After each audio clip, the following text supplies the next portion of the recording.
जय dear students and welcome to class. आप सभी का पिनाकल प्रीवियस ईयर सीरीज में स्वागत है। आज हमारा सेंटेंस इंप्रूवमेंट का पार्ट 6 है।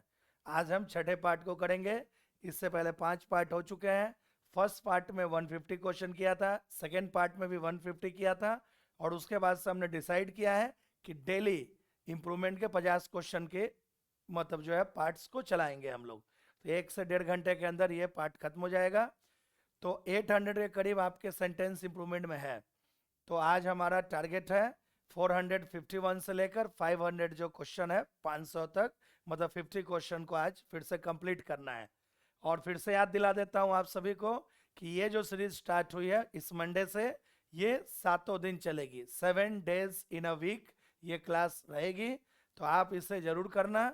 ये क्लास तब तक चलेगी 7 days इन अ वीक जब तक पिनेकल की जो प्रीवियस ईयर वाली जो किताब है, ये जो किताब है, जब तक ये किताब खत्म नहीं होती है तब तक ये series 7 days in a week चलेगी, ताकि जितनी जल्दी जल्दी हो पाएगा आप जब प्रैक्टिस करने बैठोगे तो वो अच्छा रहेगा। और इम्प्रूवमेंट की जब सीरीज खत्म होगी तो हम लोग उसके बाद क्लोज टेस्ट करेंगे। प्रत्येक क्लास में ये अनाउंस इसीलिए कर रहा हूँ ताकि आप सभी स्टूडेंट्स को इस बात का ध्यान रहे और आप उसी के हिसाब से अपना प्लानिंग करके पढ़ सको। तो चले dear students, without time wasting हम स्टार्ट करते हैं आज की जर्नी सेंटेंस इंप्रूवमेंट पार्ट 6।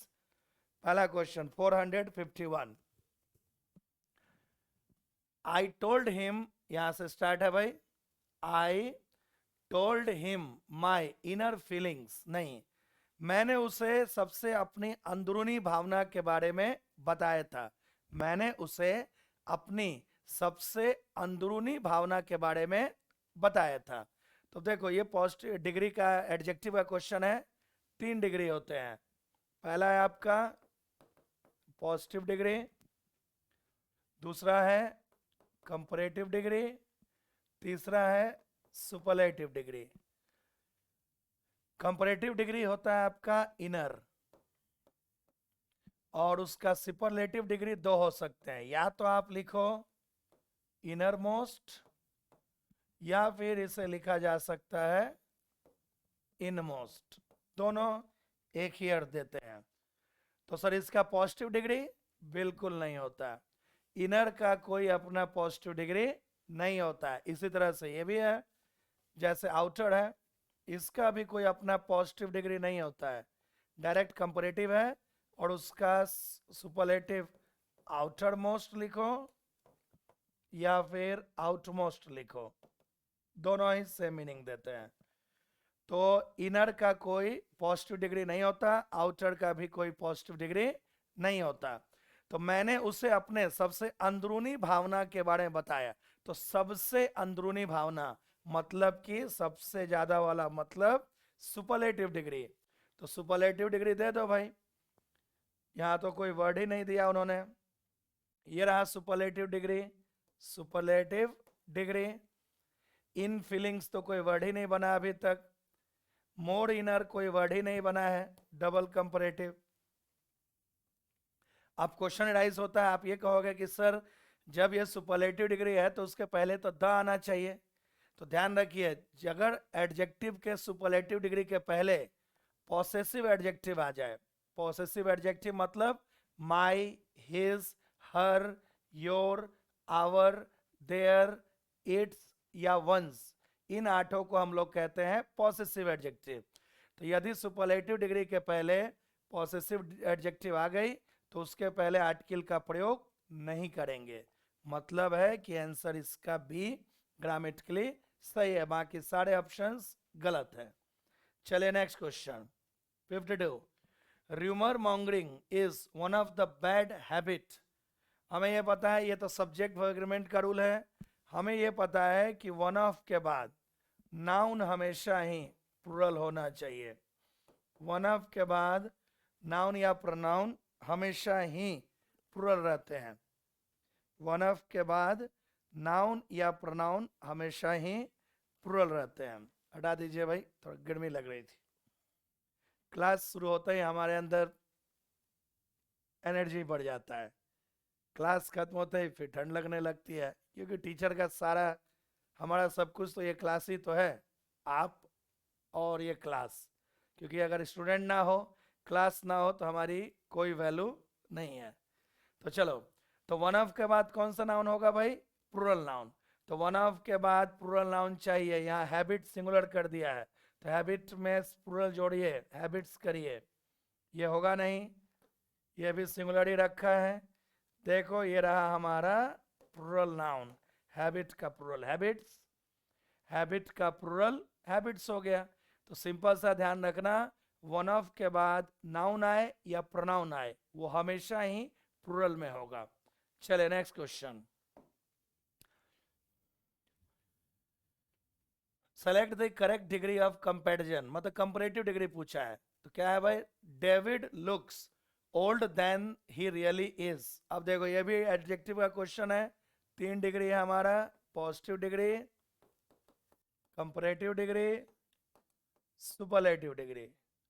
देखो पॉजिटिव डिग्री होता है ओल्ड, उसका कंपैरेटिव डिग्री ओल्डर भी हो सकता है और एल्डर भी हो सकता है, कंपैरेटिव डिग्री। और सुपरलेटिव डिग्री उसका ओल्डेस्ट भी होता है और एल्डेस्ट भी होता है। तो ध्यान रखिएगा अब ये ओल्डर और एल्डर का डिफरेंस ध्यान रखना कि ओल्डर के साथ हमेशा ही देन आता है और एल्डर के साथ हमेशा ही टू आता है। ओल्डर के साथ हमेशा ही देन और एल्डर के साथ हमेशा ही टू आता है। तो देखो ब्रैकेट के अंदर तो सिर्फ ओल्ड है और उसके बाद उन्होंने देन लिख दिया है, मतलब देन तो रखना ही है क्योंकि उस पर तो ब्रैकेट है नहीं। तो देन किसके साथ है यहाँ पे? ओल्ड के साथ, मतलब ओल्ड का कंपैरेटिव ओल्डर के साथ। तो हमें चाहिए ओल्डर, ओल्ड होगा नहीं, एल्डर के साथ देन नहीं, टू आता है, ये भी गलत हो गया। एल्डर के साथ टू आती है, ये भी गलत। तो आंसर आपका बी है, ओल्डर भी आ गया, देन भी आ गया। तो ध्यान रखना ओल्डर के साथ देन आता है, एल्डर के साथ टू आते हैं। क्लियर होना चाहिए, एडजेक्टिव का ये बेसिक क्वेश्चन है।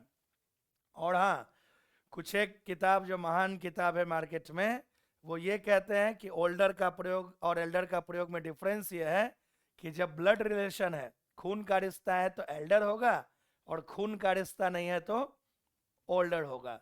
आपको नहीं लग रहा कि कितना घटिया और वाहियात रूल है? अगर आप सेंटेंस लिखे Ram is dash Shyam, older than या एल्डर टू, तो कैसे बता सकते हो कि राम और श्याम भाई है, खून का रिश्ता है या नहीं? तो ये बताना संभव नहीं है। तो ये बहुत ही चीप और घटिया रूल है जो कुछ एक किताबों में लिखे हैं।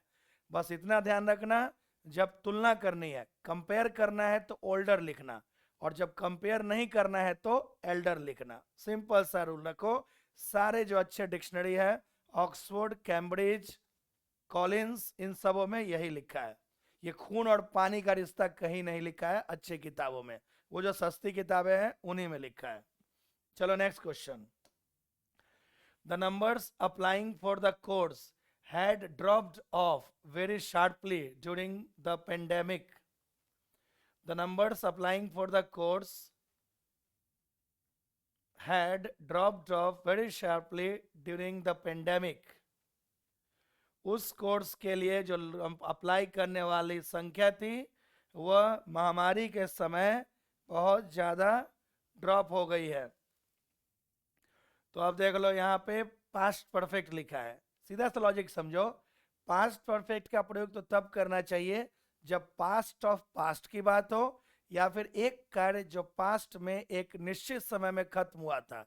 मतलब या तो दो एक्शन दो तो उसमें जो पहला होगा वो पास्ट परफेक्ट, या फिर एक निश्चित समय में खत्म होने की बात कर दे तो पास्ट परफेक्ट। तो ना तो यहाँ दो एक्शन है और ना तो एक निश्चित समय की बात कर रहे हैं, तो इसीलिए यहाँ पे पास्ट परफेक्ट नहीं लिखेंगे। और नंबर्स प्लूरल नाउन है तो हैज वाला तो ऐसे ही हटा लो। Have dropped off sharply, very की तो बात हो रहा है, very sharply, have dropped off very sharply. जब शार्पली लिख रहे हैं तो वेरी लिखने की कोई जरूरत तो नहीं है। Have dropped off very sharply, मतलब मुझे तो ये दिख रहा है, अच्छा उन्हीं का भी है। देखो व्हेन देखो प्रेजेंट परफेक्ट का रूल कहता है when an action has finished recently but but the but the effect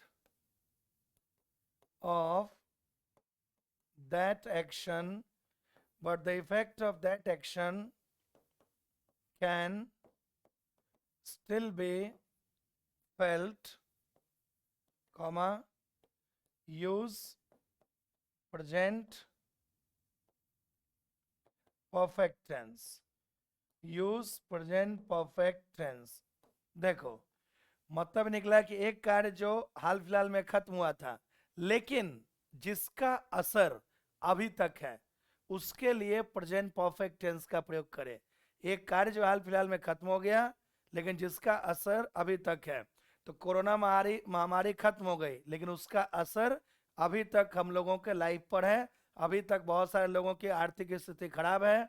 अभी तक जो लड़के मरे लोग उनके परिवार वाले के पास अभी भी उसका दुख है, तकलीफ है। तो कार्य जो खत्म हो गया है लेकिन उसका असर अभी तक है उसे हम कहते हैं प्रेजेंट परफेक्ट। तो प्रेजेंट परफेक्ट ही होना चाहिए था भाई। अब क्वेश्चन राइज होता है कि सर यहाँ पे वेरी है और यहाँ नहीं है, तो ड्रॉप ऑफ मतलब ही होता है कि अचानक नीचे गिरना, कम हो जाना। तो संख्याएं जो हैं अचानक बहुत कम हो गई है पेंडेमिक महामारी के समय में। तो आंसर ए होगा। अगर ए नहीं रहता तब जाके आप सी पे जाते, क्योंकि बस इसमें एक एक्स्ट्रा वेरी लिख दिया गया है जो अननेसेसरी है। नहीं रहता ए तो आप सी पे जा सकते थे। तो चलो ये टेंस का basic question 55। The water at her place was cool and had a metallic taste.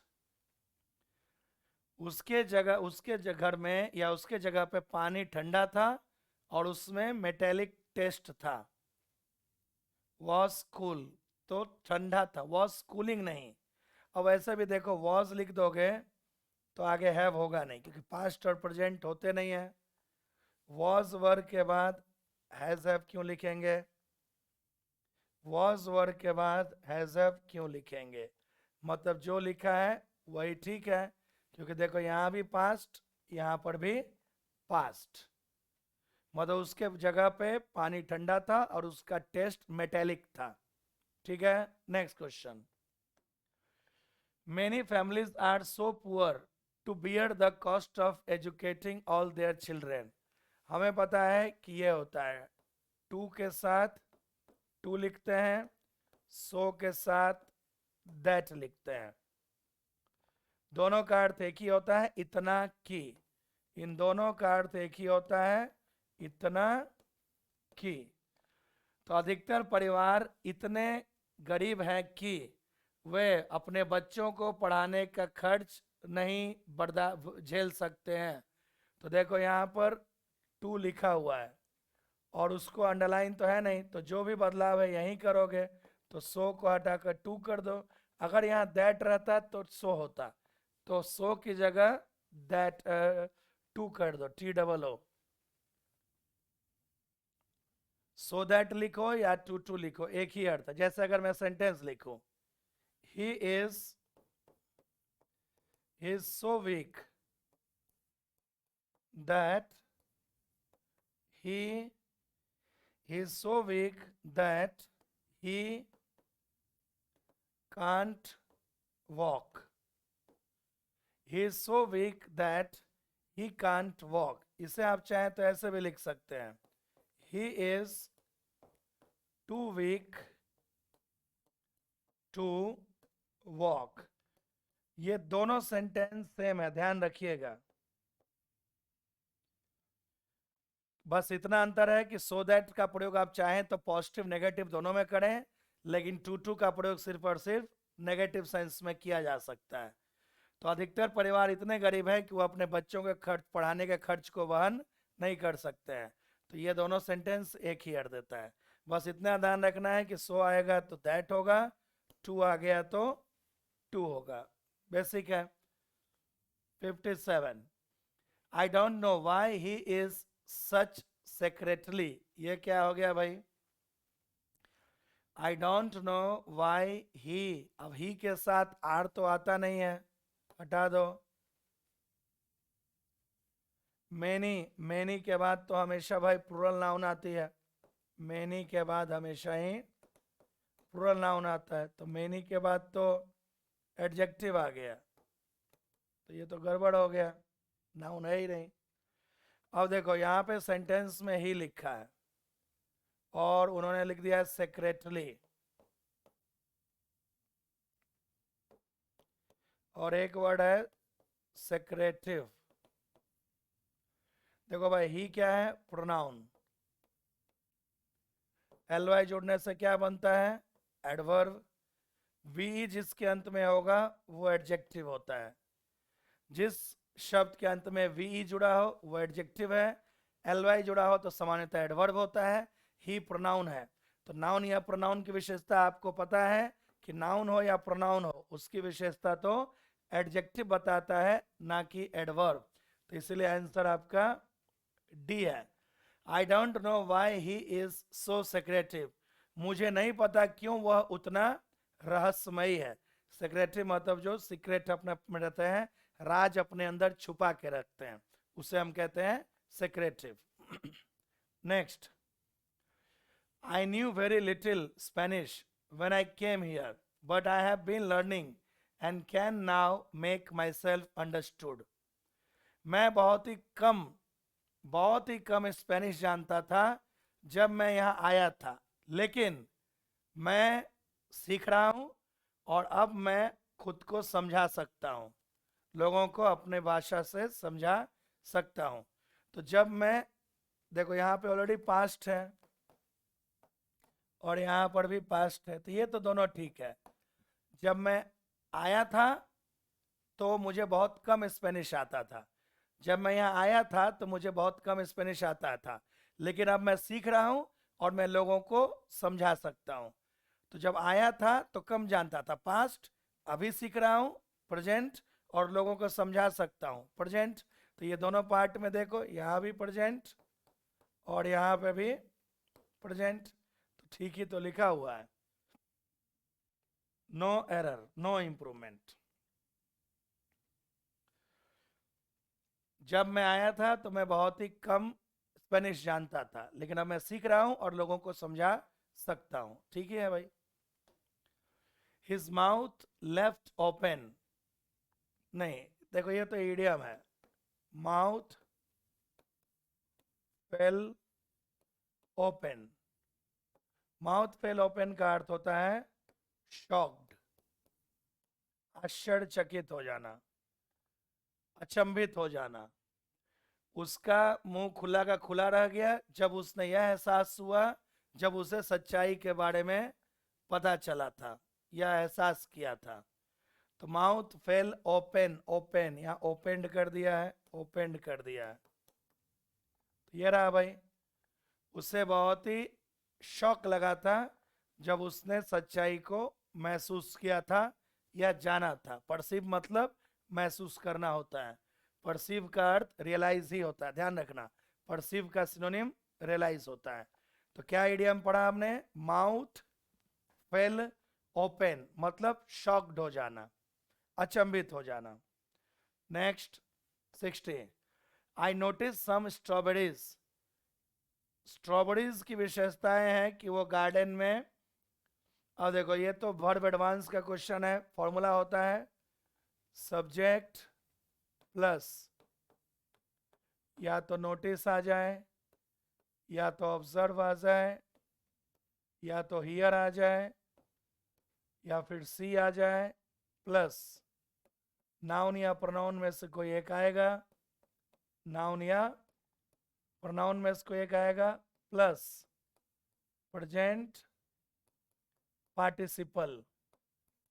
ये प्रेजेंट पार्टिसिपल क्या होता है सर? पहचान है इसकी वर्ब की ING form, V1 plus ING form को हम कहते हैं प्रेजेंट पार्टिसिपल। वर्ब एडवांस का प्रेजेंट पार्टिसिपल का एक क्वेश्चन है, सर ये प्रेजेंट पार्टिसिपल क्या होता है? पहचान तो आपने बता दिया कि वर्ब की आईएनजी फॉर्म, लेकिन ये होता क्या है? तो ये होता है भाई एक तरह का एडजेक्टिव। ध्यान देना, प्रेजेंट पार्टिसिपल, प्रेजेंट पार्टिसिपल पहचान होता है वर्ब की आईएनजी फॉर्म, और यह एक तरह का एडजेक्टिव होता है, ध्यान दीजिएगा। तो स्ट्रॉबेरीज की यह विशेषता थी कि वह गार्डन में उग रही थी। तो स्ट्रॉबेरीज नाउन है, और नाउन की विशेषता कौन बताएगा? Adjective, present participle. तो देखो, subject plus notice plus noun plus present participle, मतलब वर्ब की ING form. In one of the gardens, in which of the gardens क्यों होगा? In one of, one of के बाद नाउन हमेशा ही प्लूरल आता है। याद आया ना कि वन ऑफ के बाद नाउन हमेशा प्लूरल आता है। तो यहाँ देख लो, ब्लैक अंडरलाइन के बाद प्लूरल नाउन है गार्डन्स, इसीलिए वन ऑफ का प्रयोग करना पड़ेगा। तो 460 का आंसर डी होगा। ध्यान रखना, वर्ब एडवांस का ये क्वेश्चन है। 61, he stood up from their chair to signal the end of the meeting। अब ही है तो देयर क्यों लिख रहे हैं? स्टूड अप, स्टैंड अप बना है, और ही के लिए देयर नहीं, हिज कर देते तो ठीक हो जाता। वह अपने चेयर पर से खड़ा, चेयर छोड़ के खड़ा हो गया मीटिंग को खत्म करने का सिग्नल देने के लिए। मीटिंग, तो बस ही के लिए हिज कर दो, ही का हिज होगा, पॉसेसिव एडजेक्टिव प्रोनाउन, और उसका पॉसेसिव एडजेक्टिव, प्रोनाउन और उसका पॉसेसिव एडजेक्टिव।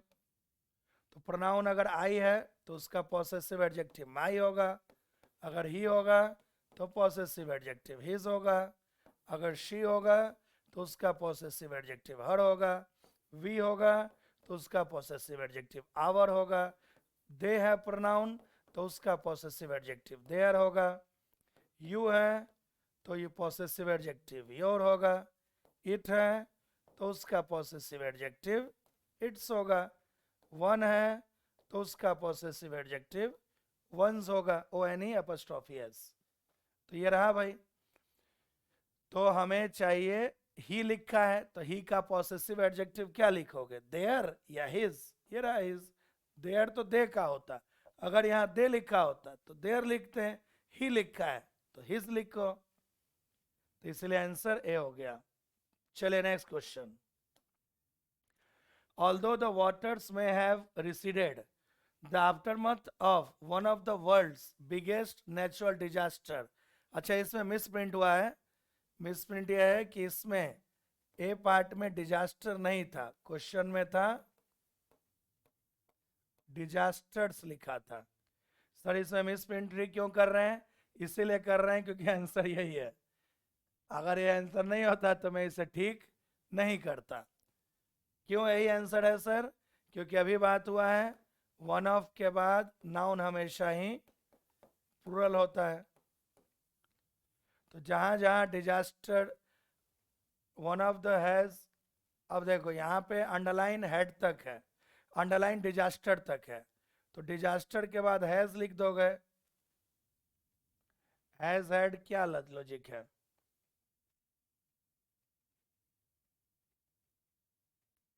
जब हेड प्लस V3 लिखा ही है तो ये खुद ही हेल्पिंग वर्ब है और ये मेन वर्ब है, तो फिर से हेल्पिंग वर्ब नहीं लिखेंगे, तो सी तो वैसे ही हटा दो। और वर्ल्ड्स नहीं, वर्ल्ड में अपस्ट्रॉफी जोड़ेंगे तो ऐसा बनेगा ना, अपस्ट्रॉफी के बाद ऐसा आएगा, और इन्होंने देखो क्या कर दिया है, एस के बाद अपस्ट्रॉफी दिया है, तो ये गलत हो गया। यहाँ भी एस के बाद ही अपस्ट्रॉफी दिया है, ये भी गलत हो गया। और ये तो ऑप्शन गलत है ही, क्योंकि डिजास्टर में एस जुड़ना चाहिए था। तो देखो वर्ल्ड में भी यहाँ ठीक लिखा है और डिजास्टर को मैंने ठीक कर ही दिया, तो ये आंसर है। आफ्टरमथ मतलब किसी घटना के होने के बाद। यद्यपि पानी घट गया है, लेकिन जो सबसे दुनिया के भयानक प्राकृतिक आपदाओं में से है वह शुरू ही हुआ था, वह सिर्फ शुरू ही हुआ था।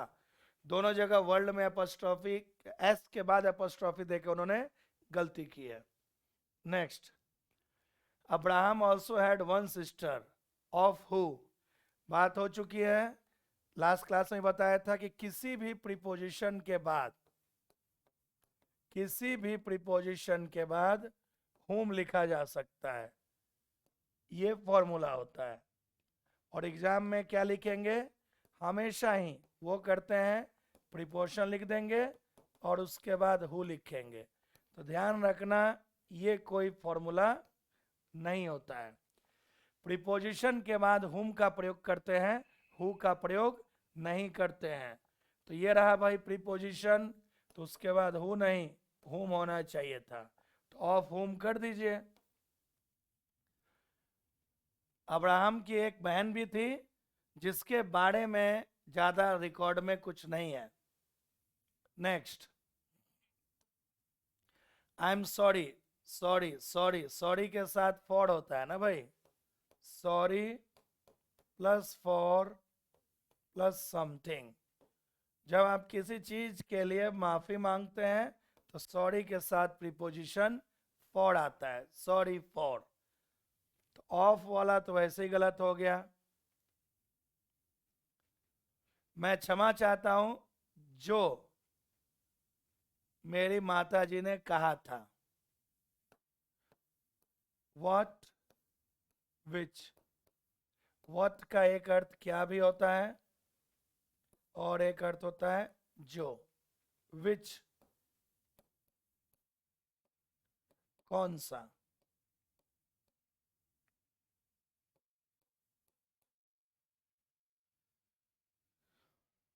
ठीक है, तो मैं क्षमा चाहता हूं जो मेरी माता जी ने कहा था, तो जो। ठीक है, क्लियर होना चाहिए, बहुत इजी क्वेश्चन। नेक्स्ट भाई, he became the first Indian to be invited to perform at the advantageous Maple Theatre। advantageous मतलब तो लाभदायक, फायदेमंद। तो लाभदायक जगह पे बुलाया जाएगा परफॉर्म करने के लिए, या जो एकदम बहुत ही मतलब आदरणीय, फेमस। अब देख लो, इनऑस्पिशियस मतलब तो अनफॉर्चुनेट होता है, दुर्भाग्य, अनफॉर्चुनेट। हेट्रोजीनियस मतलब वेरियस, अनेक, विविध। मल्टीफेरियस मतलब भी विविध, अनेक। हेट्रोजीनियस और मल्टीफेरियस का अर्थ होता है विविध, डाइवर्स। Various, diverse, many.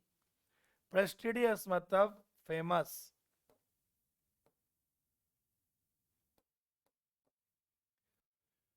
तो वह पहला ऐसा भारतीय था जिसे निमंत्रित किया गया था, जो बहुत ही प्रसिद्ध मैपल थिएटर है कनाडा में, वहां पर मतलब परफॉर्म करने के लिए। तो फेमस जगह बुलाओ भाई, फायदेमंद जगह परफॉर्म नहीं। वो पहला वैसा भारतीय था जिसे कनाडा की उस जगह पे, प्रसिद्ध जगह पे परफॉर्मेंस के लिए बुलाया गया था। क्लियर है, वो कैब से आ गया ये। Shall you pass me that pasta ball, बिल्कुल नहीं। शैल तो ऑफिशियल, ऑफिशियल लैंग्वेज में होता है, और प्लस ये फ्यूचर की बात कर रहा है। अब हम लोग खाना खा रहे हैं डाइनिंग टेबल पर बैठ के, तो बोलेंगे ना क्या तुम पास करोगे, तो ये तो भविष्य की बात नहीं है, तो इतना सामने की बात है। भविष्य में जब कुछ समय बाद पास करेंगे तब तो शैल आएगी, तो ये हटा लो। और वैसे भी शैल पास यू किया, होना नहीं है। किसी भी मॉडल के बाद आईएनजी आ नहीं सकता है, क्योंकि रूल ही होता है कि मॉडल के बाद हमेशा ही वर्ब की फर्स्ट फॉर्म आती है। तो बच गया कैन। तो सर कैन क्यों लिख रहे हैं, क्योंकि कैन का एक अर्थ होता है फ्रेंडली रिक्वेस्ट, फ्रेंडली रिक्वेस्ट। जब दोस्ताना निवेदन करते हैं तो हम कैन का प्रयोग कर सकते हैं।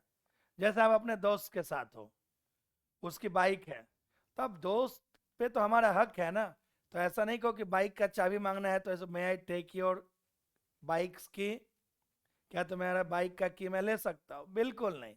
मैं क्यों बोलोगे? दोस्त आपका है, हक है आपका भाई। तो आप बोलोगे ना can I take your bike की, क्या मैं तुम्हारे बाइक का की ले सकता हूँ, मतलब द की ऑफ बाइक। या फिर जैसे दोस्त के दरवाजे पे पहुंचे, घर पे दरवाजे पे ठक ठक किया तो वो खड़ा था वहाँ आके, तो आप उससे ये नहीं कहें कि मैं आई कम इन, अरे वो आपका दोस्त है, आपका हक है उस पर। तो ऐसे बोलो कैन आई कम इन, क्योंकि दोस्ती यारी में फ्रेंडली रिक्वेस्ट करेंगे, ठीक है। तो हम मान लेंगे कि वो जो है पास्ता बोल रहा है कि अरे भाई पास्ता बोल बढ़ा सकता है ना, क्या बढ़ाओगे? तो ये दोस्ती की बात है। फ्रेंडली रिक्वेस्ट में कैन का प्रयोग किया जा सकता है। Next, it has been my great misfortune to follow a speech more notable for its volume than for any sense. अब देखो ये एडजेक्टिव का क्वेश्चन है और इसका आंसर पिनैकल में गलत दिया हुआ है, ध्यान से सुन लो। देखो 3 डिग्री होती है, positive degree, comparative degree, superlative degree. तो पॉजिटिव डिग्री होता है नोटेबल, कंपैरेटिव डिग्री होता है मोर नोटेबल, सुपरलेटिव डिग्री होता है मोस्ट नोटेबल। Most notable. और हमें पता है कि कंपैरेटिव डिग्री के साथ हम सामान्यतः देन का प्रयोग करते हैं, कंपैरेटिव डिग्री के साथ हम सामान्यतः देन का प्रयोग करते हैं। तो अब देख लो भाई, अंडरलाइन तो इसी पार्ट पे है, लेकिन उसके बाद उन्होंने देन भी लिखा है, और देन लिखा है मतलब कि आपको कंपैरेटिव वाला ही लिखना होगा। आप सुपरलेटिव वोल्टिव नहीं लिख सकते, क्योंकि सुपरलेटिव के बाद देन होता नहीं है, पॉजिटिव के बाद भी देन नहीं होता है। मोस्ट नोटेबल तो सुपरलेटिव हो गया, तो उसके बाद देन लिख नहीं सकते हैं, तो ये तो वैसे ही गलत हो गया। मच के बाद ध्यान रखना, मच के बाद हमेशा ही कंपैरेटिव डिग्री लिखा जाता है। मच के बाद एडजेक्टिव की कंपैरेटिव डिग्री को लिखते हैं। तो देखो मच के बाद यहाँ पे उन्होंने पॉजिटिव डिग्री लिखा है, तो ये भी गलत। हैव के बाद कभी भी आईएनजी फॉर्म का प्रयोग नहीं किया जा सकता है, मतलब जो लिखा हुआ है ठीक है, क्योंकि देखो मोर नोटेबल ऑलरेडी यहाँ कंपैरेटिव डिग्री आ गया और उसके बाद देन भी लिखा है। तो आंसर आपका बी है, मतलब नो इम्प्रूवमेंट। पिनाकल में इसका आंसर उन्होंने गलती से गलत दे दिया, रॉन्ग है, उसे ठीक कर लीजिएगा। Next, while the symptoms are troubling, they typically resolve within 2 weeks. Symptoms देखो प्लूरल नाउन है, सिम्टम्स कौन सा नाउन है? Plural noun. तो प्लूरल नाउन के लिए वॉज इज तो होगा नहीं। जब लक्षण परेशानी वाले हैं तो आर ट्रबल्ड नहीं, पैसिव तो हम बना नहीं रहे। अरे माय गॉड, इसका भी तो नो इम्प्रूवमेंट दिख रहा है भाई। 468 का भी आंसर नो इम्प्रूवमेंट है, जबकि लक्षण बहुत ही परेशानी वाले दिख रहे हैं, लेकिन वो 2 सप्ताह के अंदर ही खत्म हो जाते हैं, तो no error. My mother looked at Sana and me with her mouth slightly openly, ये क्या है? With slightly openly. अब देखो उन्होंने माउथ लिखा है भाई,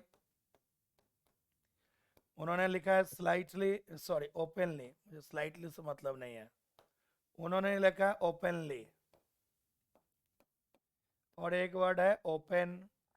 अब हमें पता है कि माउथ तो भाई नाउन है, एलवाई जुड़ने से सामान्यतः पता ही है एडवर्ब होता है, और ओपन तो ऑफ कोर्स फिर एडजेक्टिव है।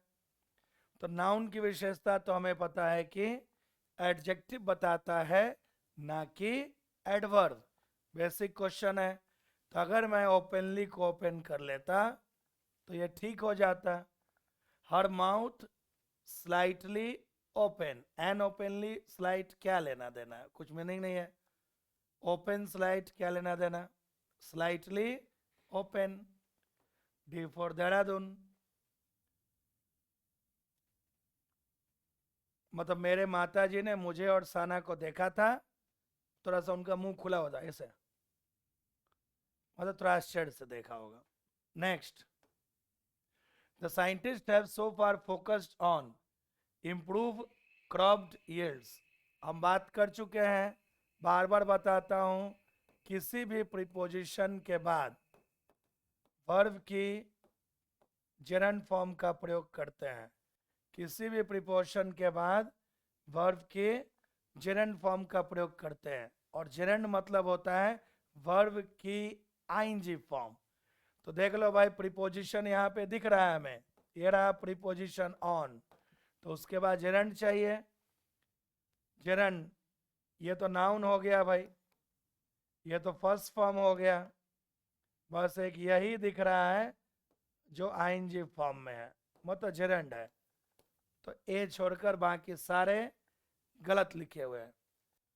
अभी तक वैज्ञानिकों ने ध्यान दिया है क्रॉप के यील्ड के बेहतरी पर, मतलब जो फसल है उसके उत्पादन की बेहतरी पर अभी तक वैज्ञानिकों ने ध्यान दिया है। चलो next, 71, while traveling one come across the larger number of people। Larger number of people नहीं होता है भाई, या तो होता है फ्रेज है, ये तो सब्जेक्ट वर्बमेंट में भी पढ़ते हो, आर्टिकल में भी पढ़ते हो, या तो होता है अ लार्ज नंबर ऑफ, या फिर होता है द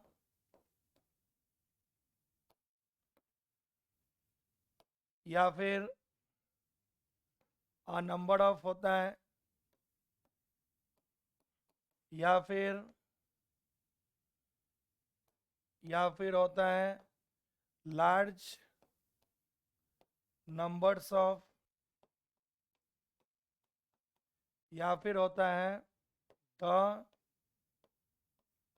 नंबर ऑफ। ये चार हैं, इन्हीं चारों में से कुछ होगा, क्योंकि ये चारों फ्रेज होते हैं। तो देखो, लार्जर कहीं नहीं लिखा है, या तो लार्ज लार्ज लार्ज ही है, लार्जर नहीं है, तो लार्जर को लार्ज कर दीजिए। और ऑफ सिंगल एफ है, यहाँ पे डबल एफ लिखा है, गलत हो गया। एन लार्ज क्यों, कॉन्सोनेंट है भाई, तो एन क्यों आया, ये भी गलत हो गया। तो देखो, अ लार्ज नंबर ऑफ पहला ही दे दिया उन्होंने, अ लार्ज नंबर ऑफ, तो 471 का आंसर आपका डी है। सारे फ्रेज है, सब्जेक्ट वर्बमेंट में भी पढ़ते हैं और आर्टिकल चैप्टर में भी पढ़ते हैं, दोनों जगह से आप इसे क्लियर कर सकते हो। चले next question, 72, despite not getting approval from the leader we decided to carry out the plan. ठीक है, तो लिखा हुआ है, कोई गलती तो मुझे दिख नहीं रहा है भाई, देयर इजंट एनी एरर। अब देखो, कैरी ओवर का अर्थ होता है ट्रांसफर करना या शिफ्ट करना, ट्रांसफर या फिर शिफ्ट करना, ठीक है। कैरी अवे में तो इमोशनल होना, भावनाओं में बह जाना, नियंत्रण खो देना अपने आप पे, lose self control, lose self control. Carry off सफलता के लिए होता होगा, जीतने के लिए, कैरी ऑफ मतलब जीतना, तो कैरी आउट मतलब जारी रखना, ठीक ही है, नो एरर। लीडर से सहमति हामी ना मिलने के बावजूद हमने जारी रखा था, हमने ये निर्णय लिया था कि हम अपने प्लान को जारी रखेंगे, एकम्प्लिश करेंगे। कैरी आउट मतलब पूरा करना, एकम्प्लिश करना, कैरी आउट तो एकम्प्लिश भी होता है।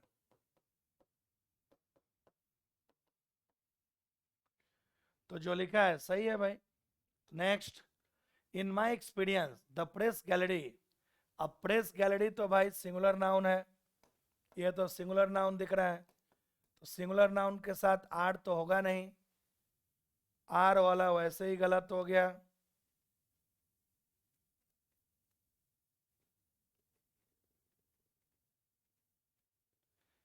इज मोर कंसर्न, कंसर्न का कंपरेटिव मोर कंसर्न्ड होना चाहिए था। और वैसे भी प्रीपोजिशन से बना लोगे, concerned plus with plus something, किसी चीज से संबंधित होना। तो मेरे अनुभव से प्रेस गैलरी जो है वो ज़्यादा संबंधित है पब्लिक के मामलों के ना कि प्राइवेट के मामलों में। तो कंसर्न के साथ देखो यहीं पे एक विथ है, यहाँ पे ऑफ लिख दिया है।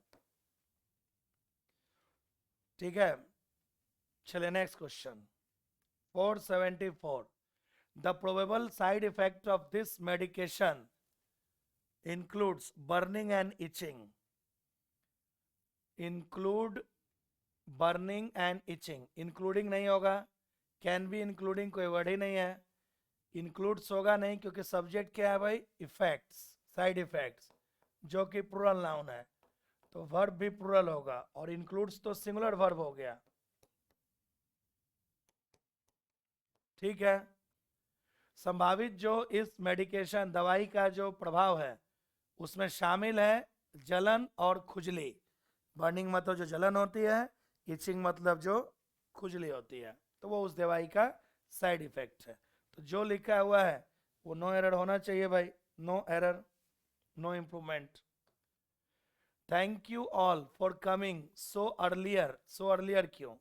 देखो सीधा सा लॉजिक, एडजेक्टिव का रूल है कि आप एज लिखो या सो लिखो, उसके बाद डिग्री हमेशा ही पॉजिटिव होनी चाहिए। एज या सो के बाद पॉजिटिव डिग्री लिखे, तो 3 डिग्री होता है, positive, comparative, superlative. Positive degree होता है आपका अर्ली, कंपैरेटिव डिग्री होता है आपका अर्लियर, सुपरलेटिव डिग्री आपका होता है अर्लीस्ट। तो हमें तो पॉजिटिव डिग्री चाहिए भाई, क्योंकि सो के बाद ही अंडरलाइन है। तो सो अर्ली, और मॉर्निंग के लिए so early in the morning, in the morning होता है phrase. Thank you all for coming so early in the morning, आप सभी का धन्यवाद कि आप इतना जल्दी सुबह आए। तो so early in the morning, in the morning होता है, ध्यान रखिएगा, ऑन द मॉर्निंग नहीं होता है, ध्यान रखना। It is a story about mister and Mrs Ansari who had looked, who had look, ये हैड और लुक कैसे लिखेंगे भाई? हैड के बाद तो थर्ड फॉर्म आती है, ये फर्स्ट फॉर्म लिखा है। और कहानी है तो कहानी है, और 2 व्यक्तियों की बात एंड से जुड़ रहा है, तो इज क्यों आ रहा है? Who were looking to rent, देखो अगर आप फॉर लिखोगे, प्रीपोजिशन फॉर क्या है यहाँ, प्रीपोजिशन है, तो उसके बाद तो वर्ब की आईएनजी फॉर्म लिखनी होगी, और टू इन्फिनेटिव है तो उसके बाद वर्ब की फर्स्ट फॉर्म आती है। तो देखो अंडरलाइन के बाद कौन सा फॉर्म दिख रहा है आपको? फर्स्ट फॉर्म, तो अंत में टू रखना पड़ेगा, ये रहा। यह कहानी है मिस्टर और मिसेस अंसारी के बारे में, जो खोज रहे थे अपार्टमेंट, शहर के अपार्टमेंट को रेंट पे लगाने के लिए। यह कहानी है मिस्टर और मिसेस अंसारी का, जो शहर में जो उनका एक अपार्टमेंट है उसको रेंट पे लगाने के लिए, भाड़ा पे लगाने के लिए, और उनके लिए वर आ गया भाई। Next, I would agreed, would और एग्रीड सीधा सा लॉजिक है, कुछ भी हो, कोई भी मॉडल के बाद वर्ब हमेशा ही फर्स्ट फॉर्म आती है, किसी भी मॉडल के बाद वर्ब की फर्स्ट फॉर्म का प्रयोग करें। और देख लो आगे फ्यूचर लिखा हुआ है, तो पास्ट तो होगा नहीं। देखो प्रेजेंट के साथ आप आगे प्रेजेंट भी लिख सकते हो या फिर फ्यूचर भी लिख सकते हो। पास्ट टेंस के साथ आगे आपको पास्ट टेंस ही लिखना पड़ता है सामान्यतः, और फ्यूचर टेंस के साथ आगे सिर्फ प्रेजेंट लिख सकते हैं, फ्यूचर नहीं। तो देख लो भाई, आगे अगर एक फ्यूचर लिखा हुआ है तो पहले फ्यूचर तो होगा नहीं, पहले होगा प्रेजेंट। सिंपल सा ध्यान रखना कि 2 फ्यूचर का प्रयोग एक साथ सामान्यतः नहीं होता है। तो जब फ्यूचर आ ही गया तो क्या आना चाहिए था, प्रेजेंट में। तो प्रेजेंट मतलब वर्ब की फर्स्ट फॉर्म, देखो यहाँ भी विल है, यहाँ भी विल है, गलत है ही। ये देखो प्रेजेंट में लिखा हुआ है आई एग्री। वर्ब की फर्स्ट फॉर्म का प्रयोग तो हमेशा ही प्रेजेंट टेंस में ही किया जा सकता है। तो ध्यान रखना, प्रेजेंट टेंस से शुरुआत है तो आगे प्रेजेंट या फ्यूचर लिख सकते हो। पास्ट से शुरुआत है तो आगे सामान्यतः पास्ट ही रहेगा, और अगर फ्यूचर से शुरू है तो आगे सिर्फ प्रेजेंट होगा, क्योंकि दो फ्यूचर का प्रयोग एक साथ नहीं किया जाता है। चले next question. As a young girl Mary lived in France where she, past है तो आगे भी पास्ट ही रहना चाहिए भाई। रूल यही है ना कि generally if a sentence if a sentence starts with past tense comma it is followed by past only, it is followed by past only, मतलब सामान्यतः यदि वाक्य की शुरुआत पास्ट टेंस से है तो आगे भी पास्ट में ही रहना चाहिए। तो देखो लिव्ड पास्ट में है तो आगे भी पास्ट कर दो, तो हैव तो होगा नहीं, हैज होगा नहीं। डिड, डू, डज, डिड के बाद वर्ब की सेकंड फॉर्म नहीं आती है। डिड के बाद हमेशा ही वर्ब की फर्स्ट फॉर्म आती है, तो ये भी गलत। तो आंसर आपका हो गया सी। जब एक नौजवान लड़की के रूप में मैरी जो है फ्रांस में रहती थी, जहां उसने शादी की थी फ्रांस के राजा से, जिनका नाम था फ्रांसिस द्वितीय, फ्रांसिस टू। चले next. A better plan is to going, ये क्या होता है?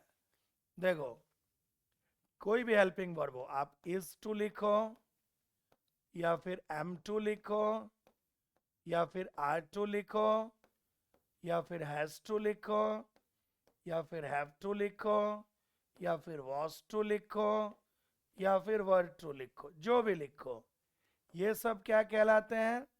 ये सब कहलाते हैं मॉडल। और ध्यान रखना कि इनके बाद हमेशा ही वर्ब की फर्स्ट फॉर्म आएगी, क्योंकि रूल होता है कि किसी भी मॉडल के बाद वर्ब की फर्स्ट फॉर्म का प्रयोग करें। तो ये कैसे हुआ सर? सिंपल सा रूल है, किसी भी हेल्पिंग वर्ब में अगर आप टू जोड़ देते हैं तो वो एक तरह का मॉडल कहलाता है। हेल्पिंग वर्ब में रूल है कि अगर आपने हेल्पिंग वर्ब में टू जोड़ दिया तो ये टोटल मिलके अब कहलाएंगे मॉडल, और मॉडल के बाद हमेशा ही वर्ब की फर्स्ट फॉर्म आती है। तो देखो इस के बाद अगर टू लिखोगे तो वर्ब की फर्स्ट फॉर्म, यहाँ पे ING form, third form ING form. तो देखो इस टू के बाद वर्ब की फर्स्ट फॉर्म आ गई, आंसर ए है। तो ध्यान रखना किसी भी हेल्पिंग वर्ब में टू जोड़ दोगे तो वो मॉडल है, और मॉडल के बाद वर्ब हमेशा फर्स्ट फॉर्म में आती है। 80 When a plastic comb is rubbed on dry hair, अब देखो प्लास्टिक कॉम्ब है, एक कंघी की बात हो रही है, तो सिंगुलर के लिए दे क्यों लिख रहे हैं? इट होना चाहिए। जब एक प्लास्टिक के कंघी को सूखे हेयर पे रगड़ा जाता है तो उसके अंदर स्टैटिक चार्ज आ जाता है, नहीं जो बाल खड़े होने लगते हैं। तो ये तो क्या बता रहे हैं हम? ये तो हम बता रहे हैं फैक्ट। और फैक्ट को कौन से टेंस में लिखते हैं? फैक्ट को लिखते हैं प्रेजेंट इन डेफिनिट टेंस में। तो पहली बात तो कॉम्ब सिंगुलर नाउन है तो उसके लिए इट करो, और उसके लिए वर्ब प्रेजेंट में लिखो, तो दे होगा नहीं, यहाँ पे सेकंड फॉर्म गलत हो गया, past. It acquires a static charge. जब एक प्लास्टिक के कंघी को बाल पे, सूखे बाल पे रगड़ा जाता है तो उसमें स्टैटिक चार्ज आ जाता है, मतलब बाल खड़े होने लगते हैं, लगता है जैसे कि चुंबकीय प्रभाव आ गया है। तो ये तो फैक्ट है। Next, major hubs of the information technology industry is the Silicon Valley. अब इज है मतलब सिंगुलर वर्ब है, तो जब सिंगुलर नाउन आएगा तभी तो उसके साथ सिंगुलर वर्ब आएगा। एसन मतलब सिंगुलर नाउन, एसवी मतलब सिंगुलर वर्ब। तो सिंगुलर नाउन हब होता है भाई, सिंगुलर नाउन प्लूरल नाउन। तो सिंगुलर नाउन है आपका हब, उसी का प्लूरल नाउन होता है हब्स। तो हमें तो ये चाहिए होगा क्योंकि आगे वर्ब इज लिखा हुआ है। अ मेजर हब ऑफ, और हब सिंगुलर नाउन है तो उसके पहले आर्टिकल तो लिखना पड़ेगा ना। मेजर्स नहीं होता कोई शब्द, हब के साथ बाई नहीं ऑफ आती है, ये भी गलत। A major hub of, hub मतलब जो अड्डा, प्रमुख जो केंद्र है। तो इंफॉर्मेशन टेक्नोलॉजी इंडस्ट्री का जो एक प्रमुख अड्डा है वो है सिलिकॉन वैली, जो सेंट्रल कैलिफोर्निया में है, मतलब अमेरिका में है। चलिए next, why are you looking on my face. अब यहाँ पे तो प्रिपोशन है भाई, लुक प्लस एट प्लस या तो पर्सन या फिर थिंग। किसी व्यक्ति या वस्तु को देखने के लिए लुक के साथ प्रिपोजिशन एट आती है।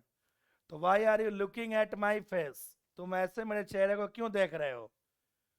तो why are you looking, looking looking ये रहा लुकिंग, यहाँ ऑन आ गया है। इस हमार के बाद लुक्ड क्यों करेंगे, पैसिव तो हम बना नहीं रहे।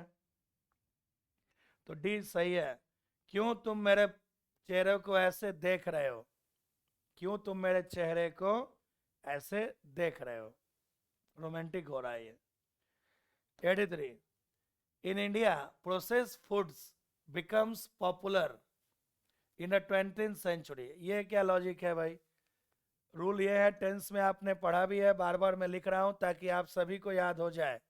Generally, generally if any, generally if any past word is written in a sentence, written in a sentence comma, we use past indefinite tense।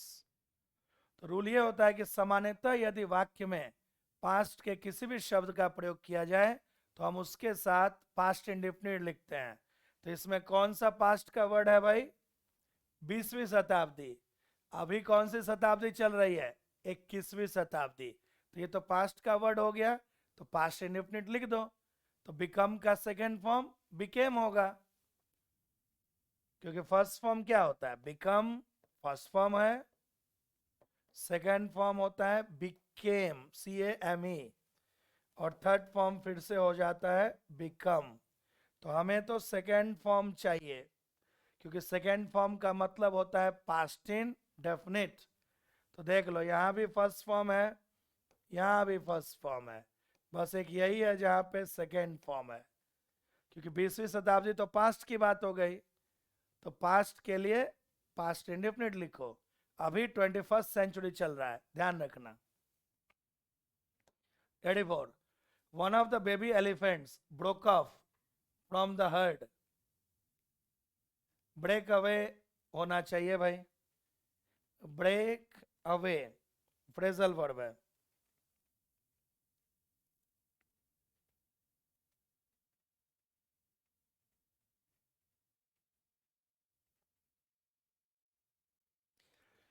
चलो लिख देता हूं, ब्रेक अवे, ब्रेक अवे मतलब सेपरेट हो जाना, अलग हो गया, ठीक है। ब्रेक इन भी लिख लो, तब ब्रेक इन बहुत आता है, बोल चाल में बाधा डालना, टांग अड़ाना, इंटरप्ट करना। ब्रेक डाउन भी लिख लो, बहुत बार आ चुका है। ब्रेक डाउन मतलब खराब हो जाना, जिसे हम कहते हैं to stop working, to stop working properly.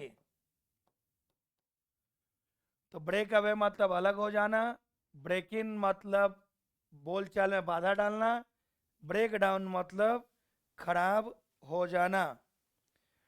तो एक जो हाथी का बच्चा था वह अपने झुंड से अलग हो गया था और रास्ता खो गया था। हाथी का बच्चा अपने झुंड से अलग हो गया था, सेपरेट हो गया था और रास्ता फिर खो गया था। चले next. Neither of the leading political parties, हम पढ़ चुके हैं सब्जेक्ट गवर्नमेंट में कि नाइदर ऑफ लिखो, आप आइदर ऑफ लिखो, इनके बाद नाउन है तब भी प्लूरल रहेगा, प्रोनाउन है तब भी प्लूरल ही रहेगा। मतलब इनके बाद नाउन या प्रोनाउन तो प्लूरल होते हैं, लेकिन वर्ब हमेशा ही सिंगुलर होता है। Each of, either of, neither of, none of, इनके बाद नाउन या प्रोनाउन तो प्लूरल होता है, लेकिन वर्ब हमेशा सिंगुलर लिखते हैं।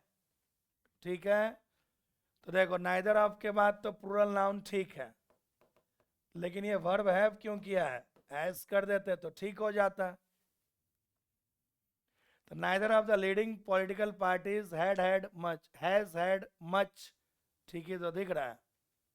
Neither of the leading political party, देखो यहाँ पे नाउन ही गड़बड़ कर दिया, सिंगुलर नाउन कर दिया, गलती है। Neither of the leading political parties, फिर यहाँ पे वर्ब को प्लूरल कर दिया, वर्ब तो सिंगुलर चाहिए, तो बस इकलौता दिख रहा है जो देखो नाउन भी प्लूरल है और वर्ब भी आपका सिंगुलर है। तो बी छोड़कर बाकी सारे ऑप्शंस ग्रामेटिकली गलत है। चलो नेक्स्ट 86, ही पेज मी $6। अच्छा ये क्वेश्चन के लिए बता देता हूं, इस क्वेश्चन का जो एक्सप्लेनेशन है ना पिनाकल में वो गलत है, मतलब कुछ भी उलझुल उन्होंने लिख दिया है, तो एक्सप्लेनेशन उसका ठीक कर लीजिएगा। मैं बता देता हूं, he pays me $6 the month of this house.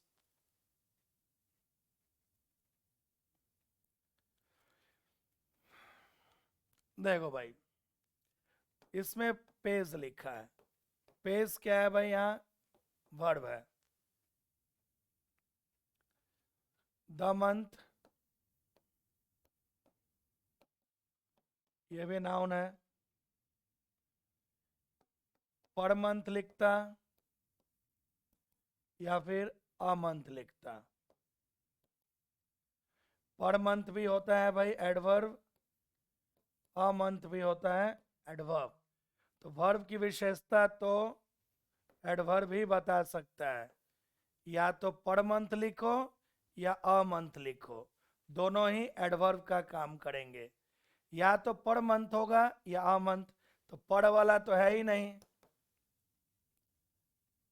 A month over क्यों लिखा है, तो ये रहा अ मंथ एडवर्ब हो गया। तो वह मुझे $6 देता है प्रत्येक महीना इस घर के लिए, तो फॉर का प्रयोग के लिए किया गया है, घर के लिए।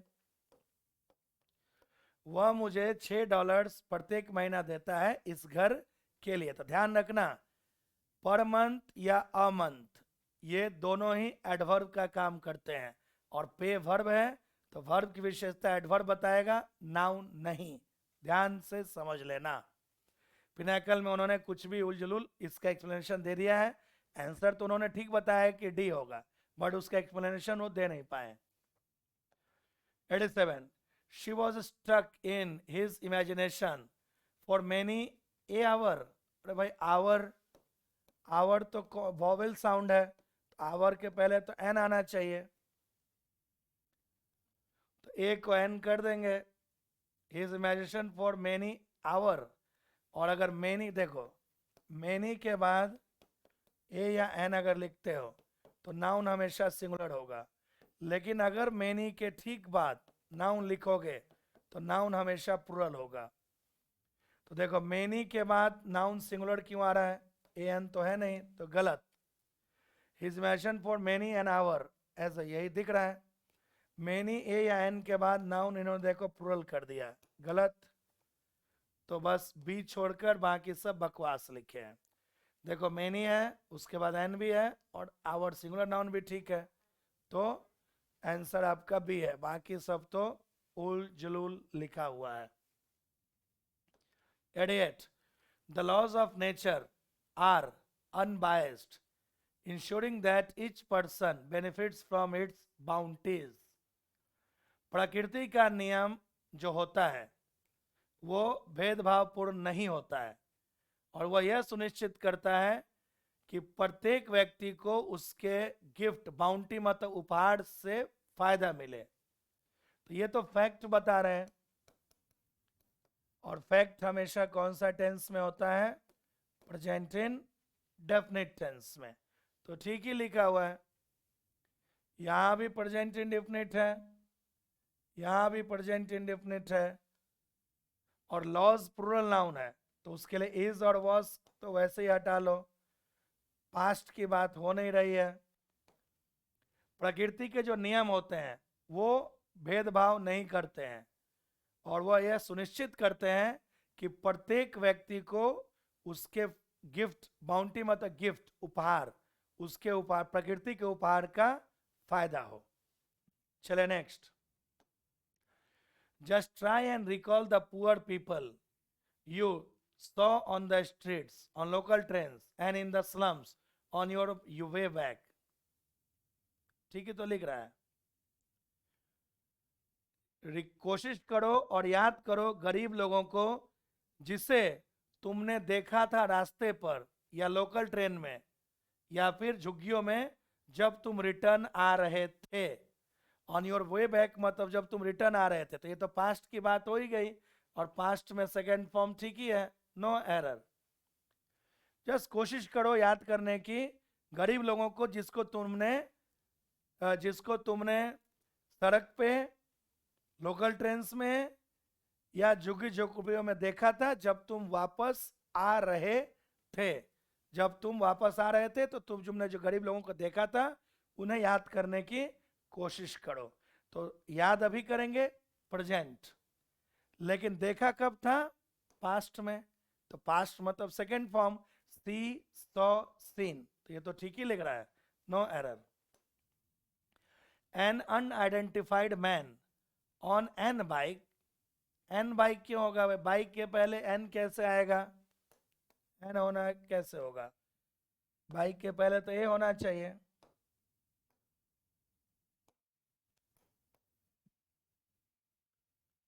ड्रॉप ऑफ हो भी होना चाहिए,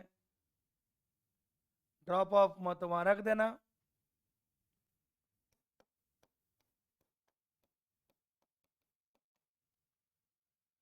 ड्रॉप ऑफ मतलब टू लिव्स, टू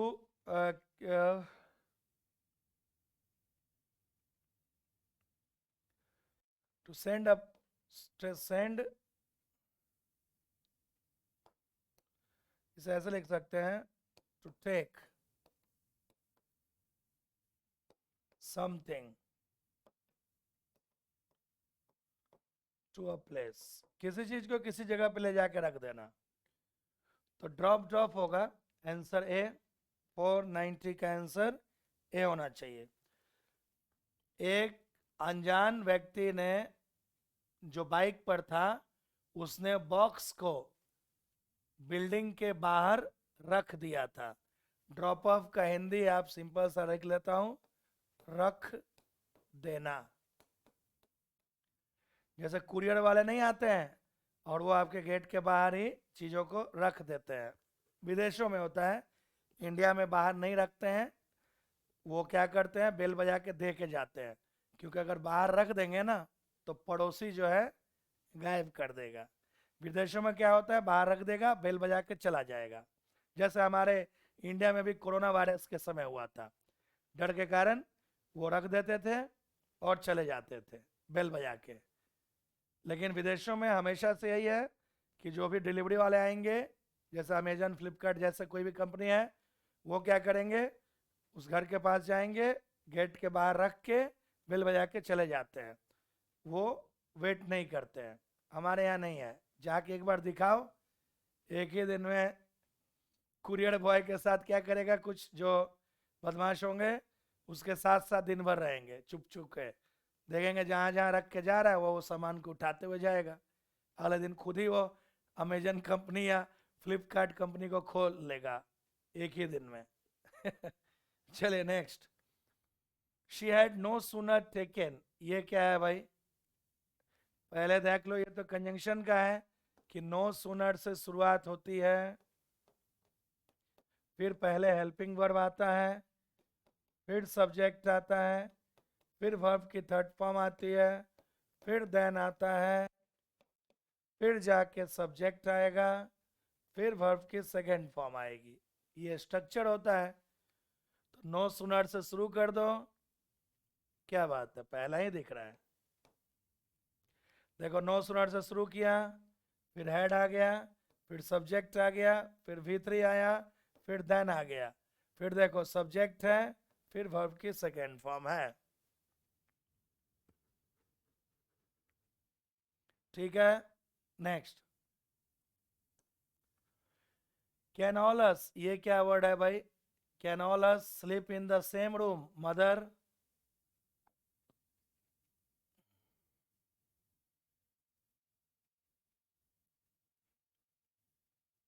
देखो, पहली बात तो वर्ब के पहले हमेशा ही सब्जेक्ट फॉर्म आता है, सब्जेक्ट फॉर्म।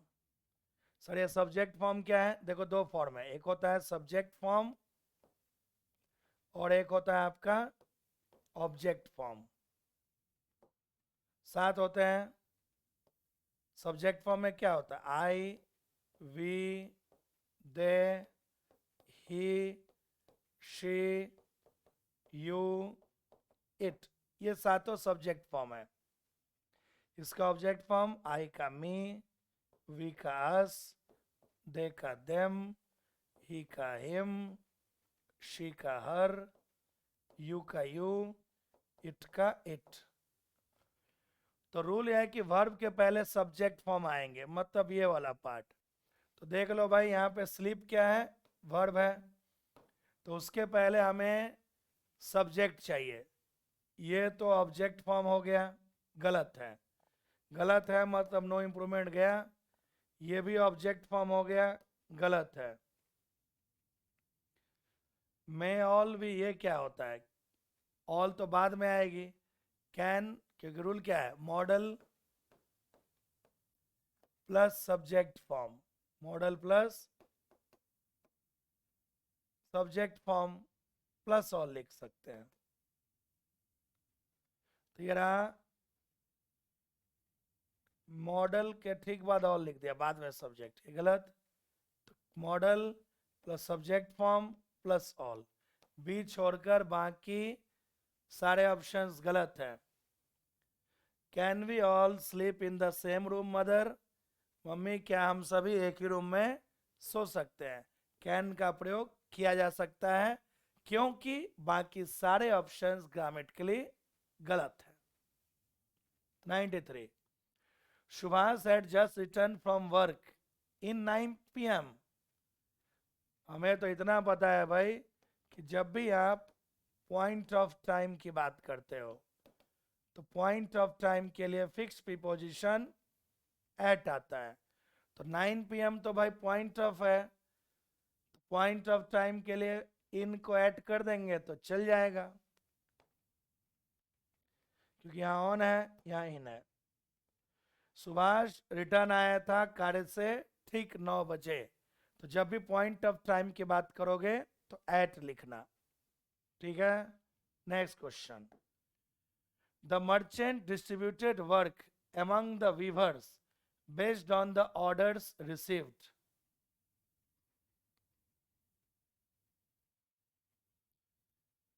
अब देखो, ये प्रीपोजिशन का क्वेश्चन है। रूल ये होता है कि distribute plus something, distribute plus something plus या तो बिटवीन होगा या फिर अमंग होगा, प्लस पर्सन्स। जब लोगों के बीच किसी चीज का डिस्ट्रीब्यूट किया जाए, बांटा जाए, तो डिस्ट्रीब्यूट के साथ अमंग या बिटवीन होगा। दो के बीच में डिस्ट्रीब्यूट करोगे तो बिटवीन लिखना, दो से अधिक के बीच में डिस्ट्रीब्यूट करोगे तो अमंग लिखना। तो बिटवीन वाला ऐसे है भी नहीं, फॉर लिखा है, डिस्ट्रीब्यूट के साथ फॉर नहीं, टुवर्ड्स नहीं, एट नहीं, तो जो लिखा है सही है। मतलब मर्चेंट मतलब व्यापारी, व्यापारी ने कार्य को वीवर्स के बीच में बंटवारा कर दिया था, जैसे जैसे ऑर्डर्स मिलते रहे उसके आधार पर। No error. He went to bed early to get up on time. ठीक ही है भाई। देखो दो फ्रेज होता है, एक होता है ऑन टाइम और एक होता है इन टाइम। ऑन टाइम मतलब होता है exact time, exact time. In time मतलब होता है बिफोर टाइम। हिंदी में आप इसे कह सकते हो, ऑन टाइम का हिंदी है समय पर, इन टाइम का हिंदी है समय से पहले। ऑन टाइम समय पर, इन टाइम समय से पहले।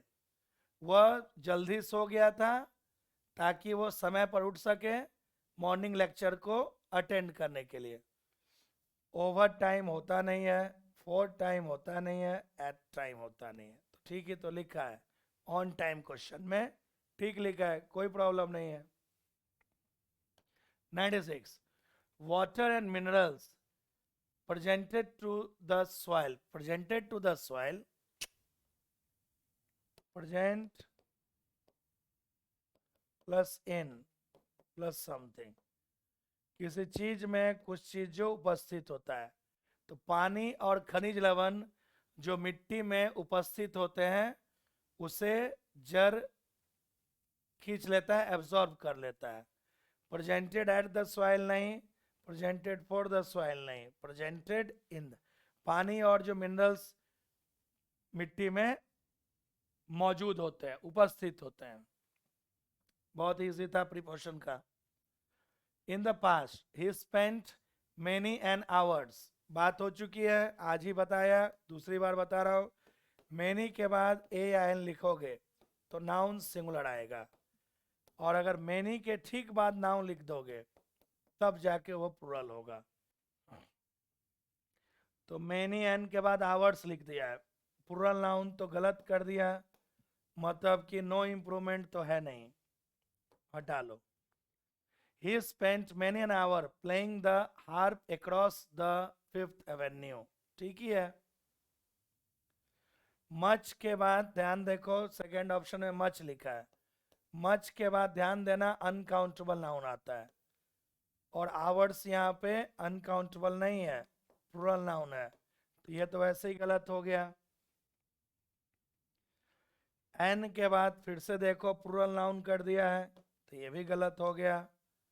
तो बचा क्या भाई, ये ना, देखो many a an plus singular noun, no error, मतलब ए आंसर है, 97 का आंसर ए। ठीक है। Next, her 44th birthday had just passed unnoticed by all but her self. ठीक है, तो लिखा है उसका 44th बर्थडे गुजरा था, किसी ने उस पर ध्यान नहीं दिया था, उसे स्वयं के अलावा, मतलब उससे खुद को ध्यान रहा और किसी को ध्यान नहीं रहा था।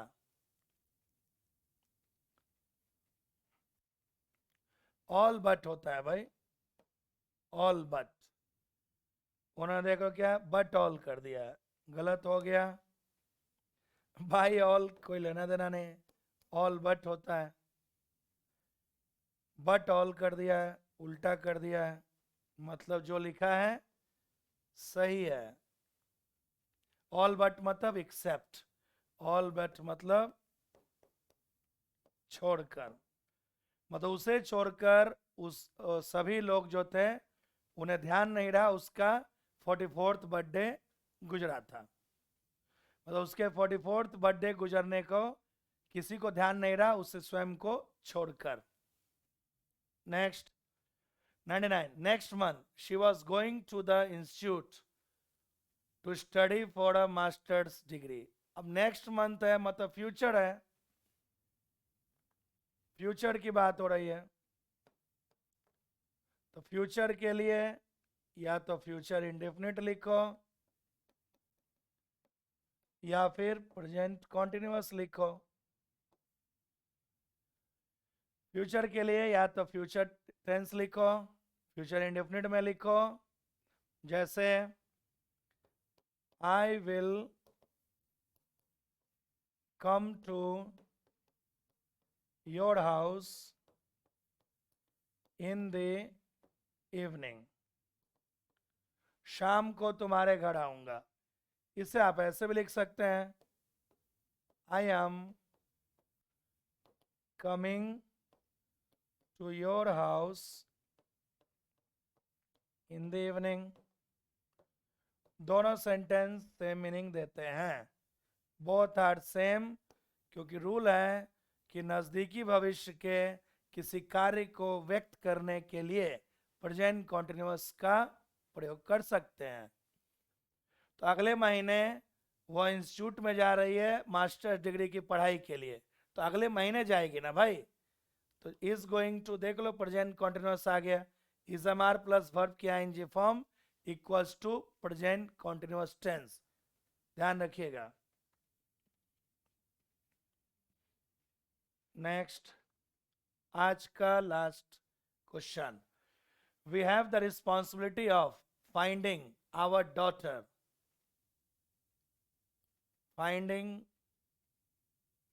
फाइंडिंग ऑफ क्या होता है, फाइंडिंग आवर होगा, रिस्पॉन्सिबिलिटी के साथ तो ऑफ लिख सकते हैं।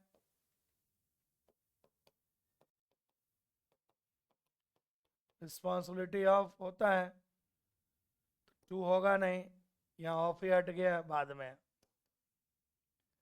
और डॉटर नाउन है, तो ध्यान रखना है, नाउन है तो उसके पहले पॉसेसिव एडजेक्टिव आएगा, बार बार बताता हूं, पॉसेसिव एडजेक्टिव। अस तो भैया प्रोनाउन हो गया, गलत। तो आवर क्या है, आवर है पॉसेसिव एडजेक्टिव, वी का आवर होता है, मतलब जो लिखा है ठीक ही तो है।